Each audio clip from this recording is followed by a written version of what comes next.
The isolation of every human soul and the necessity of self-dependence must give each individual the right to choose his own surroundings.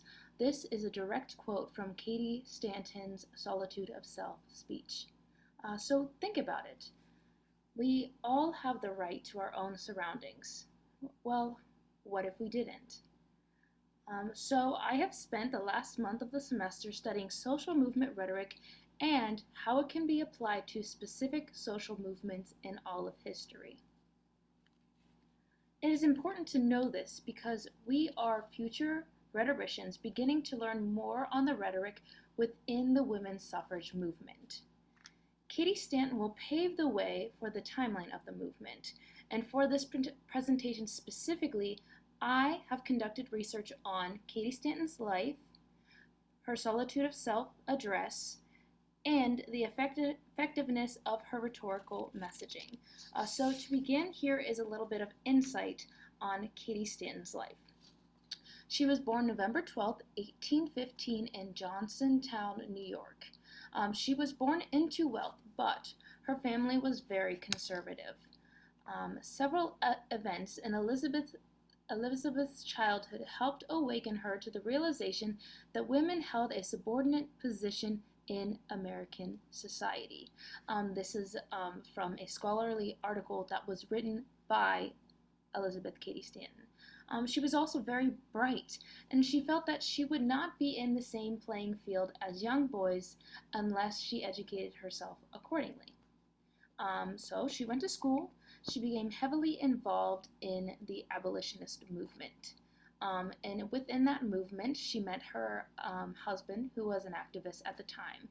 And she had 7 children that she raised by herself while he was out in the workforce. Stanton loved her children, but she was their sole caretaker and did not feel that that was appropriate. She spent much of her life trying to prove her worth as an educated woman and mother at the same time. And after her raising her children, she dedicated 4 whole decades to advocating for women's rights. And at this time, she partnered with Susan B. Anthony to fight feminism. All of these statements that I have previously listed are from the article Elizabeth Cady Stanton by Harold L. Smith that was published in the Dictionary of World Biography. So next I'm just going to go into the details and analysis of Solitude of Self, which was presented by Cady Stanton.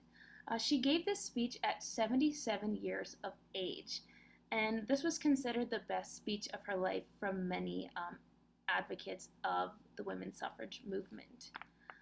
One of her quotes was, "We have been speaking before the committees of the judiciary for the last 20 years."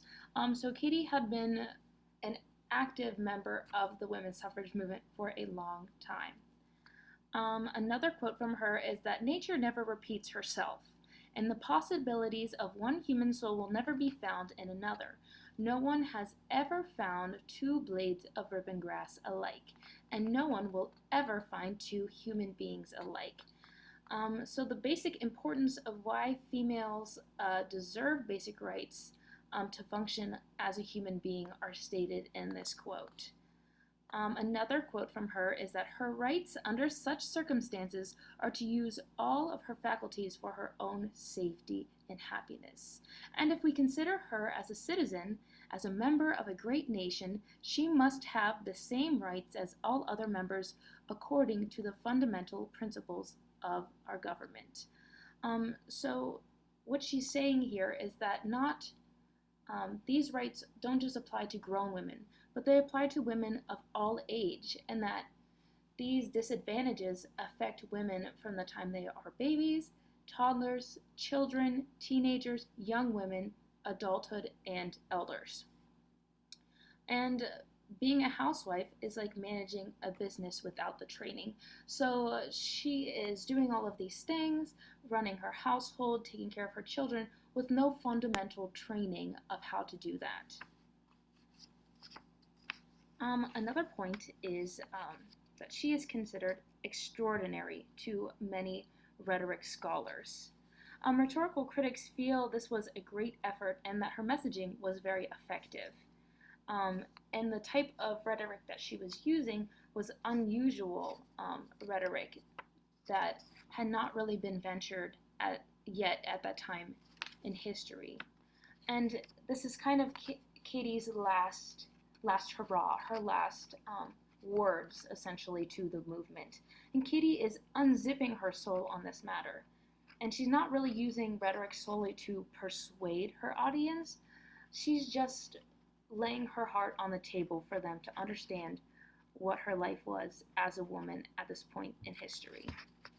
And the House Committee was so impressed with her delivery, they printed 10,000 copies to be distributed and sent throughout the country. Her partner, Susan B. Anthony, states that this speech was the speech of Cady's life.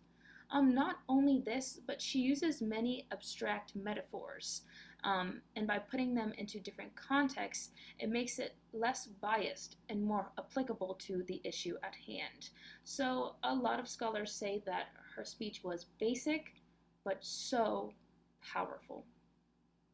So to reiterate Cady's quote, the isolation of every human soul and this necessity of self-dependence must give each individual the right to choose his own surroundings.